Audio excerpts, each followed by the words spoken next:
Hey, what's up? Welcome to the Dolphins Dive Bar. I'm your host, Tony 2 times, aka Chicky, aka Sad Boy. This is the Week 3 review of the Dolphins' loss to the Seattle Seahawks. Comes at a final score of 24-3. It is, what is it? It's National Negroni Week, International Negroni Week. So I figured, hey, let's start off the Dolphins Dive Bar by making a Negroni and enjoying one. Yeah. So first thing we're gonna do, I already got a shaker with some ice in it. This one's pretty easy. It's just, 1, 1, and 1. So I'm gonna do ounce of gin, boom, ounce of the vermouth,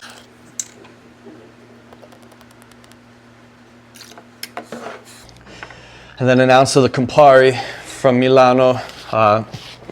Milan. I don't even want to think about Milan because my beloved Inter just got smoked in their derby against Milan. So, just not a happy day today. Yeah, an ounce of that. Throw it in.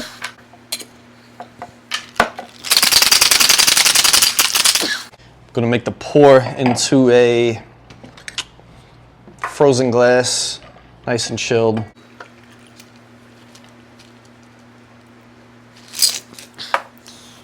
Garnish, listen, okay, I'm pissed the Italians off. Normally it's garnished with like an orange or something.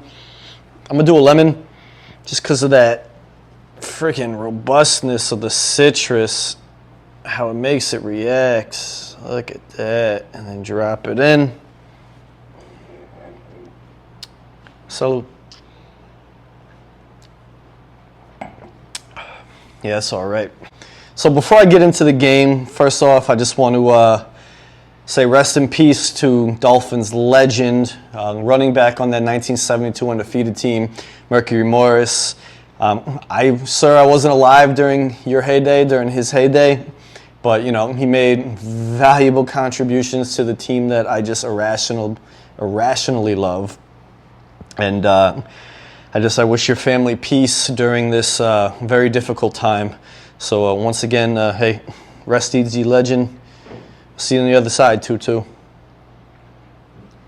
So, Fins lose. Very frustrating football game.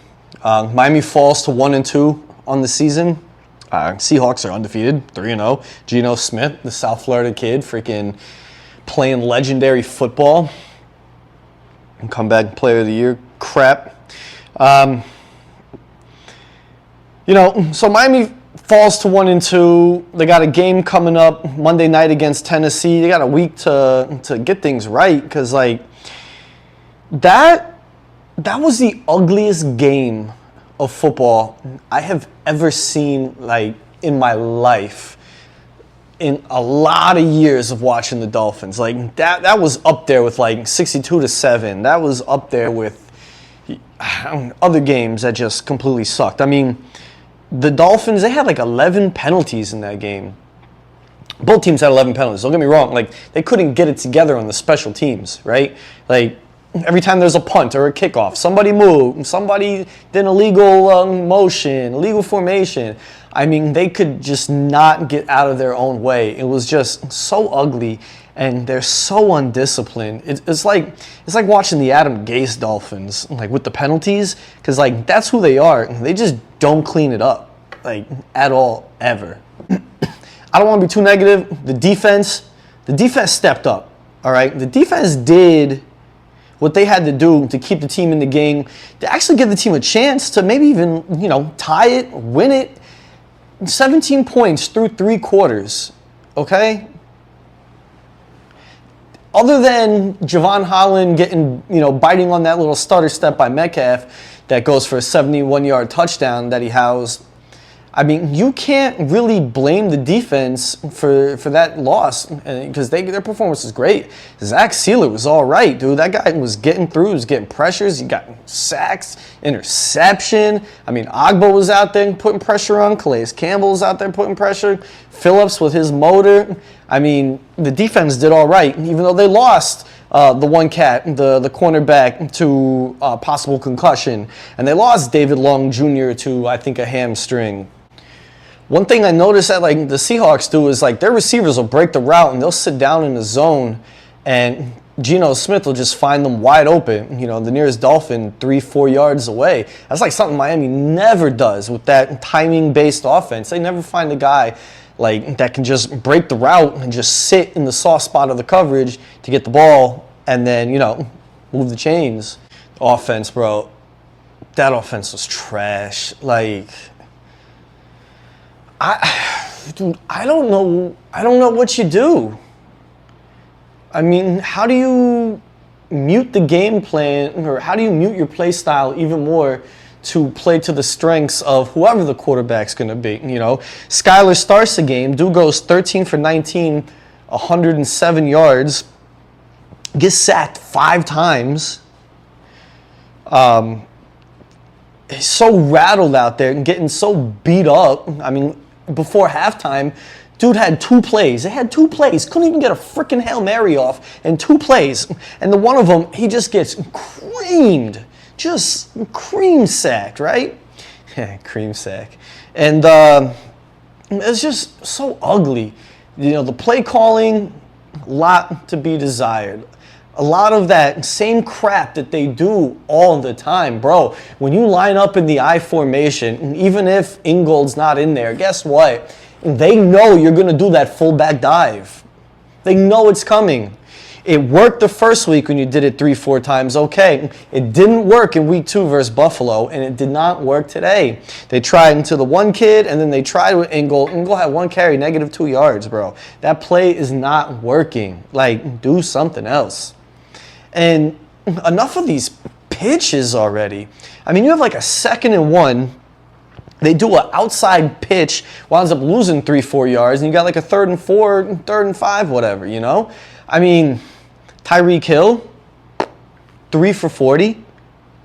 3 for 40. Waddle, 4 for 26. So between our $100 million wide receivers, you've got 7 catches for 66 yards in this game. And offense that's supposed to be the freaking cream of the crop, you know, the most imposing duo that you got out there. Crazy thing, though, is with Tua out and Skyler playing, and then after Skyler get hurt, Boyle playing. Boyle goes what? Let's see. Boyle went 7 for 13 with 79 yards, and he was sacked 1 time. But between the 2 quarterbacks, they actually did what I've been wanting to see the Dolphins do, like the entire season and the entire last season as well. Like, spread the ball around. 9 different receivers had catches for the Dolphins in today's game, when it's usually 3, maybe 4. You get Waddle, you get Hill, you might get, well, no, Berrios ain't catching nothing. You might get a tight end, you might get Achane or another running back, and like that's it. That's the only ball distribution that they do. And today, 9 receivers got catches, so that's something you can build off of, and that's something that needs to happen because they've taken Tyreek out of the game. They're taking Waddle out of the game. And if your offense can only run through those 2 guys, that says a lot about who you are as a unit, who you are as a team, who you are as an offense, and who you are as a coach, that you can't game plan to get your other weapons involved. So the offense gets shut out in the touchdown aspect of things today. Not for lack of trying. You know, defense, like I said, the defense did good enough to get you there, to get you close enough. I mean, they almost get a safety, and then the ball gets batted and tossed up and picked off at like the 6-yard line or whatever. So then you got 4 downs to get into the end zone, and, you know, in the first 3 plays, you get 2 yards. You have to settle for a field goal. And then at the end of the game there, they get another interception.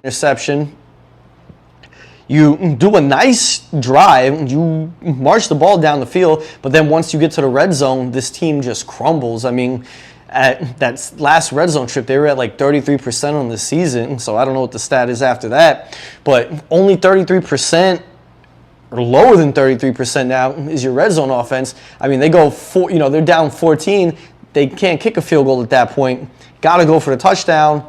You get stuffed on 4th down. You know, I think it was Julian Hill almost had a chance to make a play in the end zone, but the ball just kind of gets out of his reach. He's not able to haul it in, so you get nothing.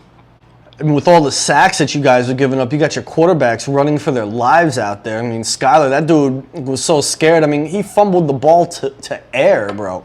Like, he got tackled by the air, where he's starting to scramble a little bit, and all of a sudden, whoop, like freaking LeBron James with the chalk. Ball just goes up. Thankfully, they recovered it, but I mean, he was not ready. Like, that whole team was not ready. None of those cats were ready, dude. Frustrating, man. Braxton gets a beautiful punt return today. Like, the only thing that he's done in the first 3 weeks of the season, he takes a nice punt return, gets like mad yards, like 30-some yards on it, and drive stalls. You know, Skyler takes a huge hit, and then was the next play, he gets just barely tapped, pushed, and he's like down, like those ribs, rib might be broken. You're gonna have to rely on Mike Boyle going forward. Maybe Huntley gets in the mix, bro. 3 weeks into a 17-game set, and oh my God, it doesn't feel good. It's like, you can't give up, but it's like, what are they showing that is giving you confidence? That gives me confidence, man. Which brings me to Mike McDaniel. Look, I don't want to pile on the guy. I don't like kicking him while he's down, but I mean, it's been 3 years, bro. Like, it's been 3 years. What are you doing that's making this team better? What are these, like, it's the same play calls with the 3rd and 1s and the short yardage situations, like line up in the I formation. Oh, they know the fullback dive's coming. You know, any down and short yardage when they're running the ball, it's usually a pitch to the outside. They had success when they played fundamental football and ran it up the middle. I mean, Achane was able to make a couple of little breaks. Jeffrey Wright was able to make a couple of breaks. I don't know if the name is Jeffrey, but Wright was able to make breaks. I mean, the trickeration and the wacky play calling and the wacky play design, that's supposed to supplement your offense, right? It's not supposed to be the whole offense. Because when that stuff doesn't work and you need to really dig in and do fundamentals, like, this team, they just don't do it. They're not ready for it. They can't do it. And McDaniel's decision making, I mean, I sound like a broken freaking record with these, what's with these plays. Why can't you get them out of your mouth into the quarterback's head, and why can't they get it to the players and get on the line and get the freaking playoff? How many times you running down there to the referee, getting ready to call a timeout at the very last second? In 3 years, and we're still doing this same thing. You know, everything needs to be simplified. You got Skyler in there. You're gonna have Boyle in there, or Huntley in there. You're gonna have somebody else in there. You know, and to try to do all that crap in Seattle, in like one of the first or second loudest stadium in the damn league, players can't even hear themselves think.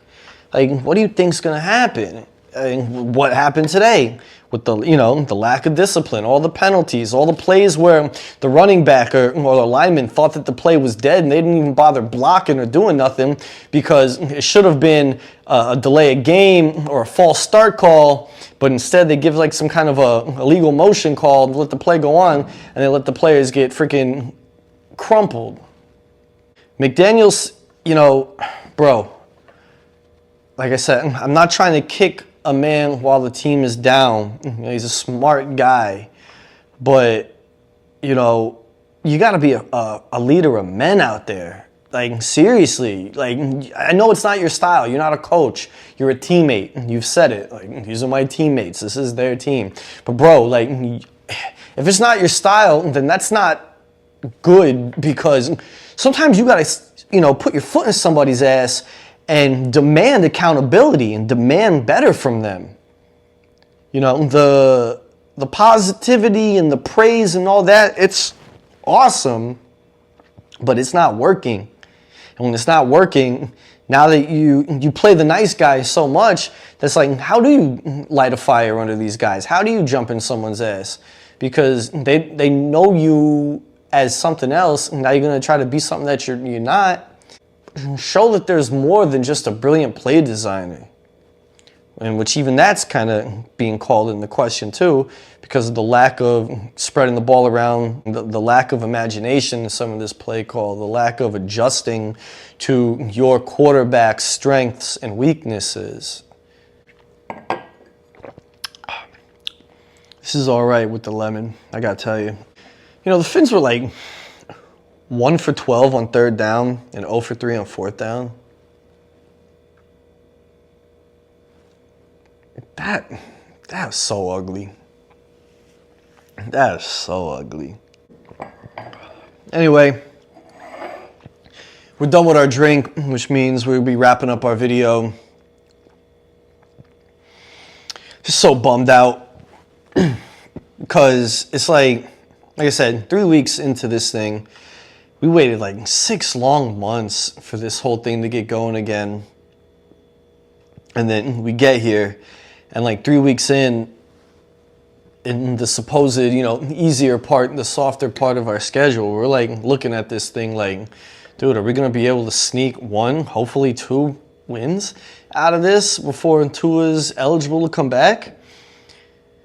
Before we run into that gauntlet after the bye week? I mean, it's going to be... I hate to think that our season's over like as soon as it starts, It's this team, with all the money spent, this team's gearing up. This is the run. This was supposed to be the run, right? And if this doesn't work, I mean, we got to start from square one again. It just burned. Oh my God, it's frustrating. It's frustrating. I'm sorry. But anyway, come back next week, Monday night. I believe at the Rock, Dolphins are playing the Titans, trying to get revenge for that game last year with the 5-minute Tennessee comeback.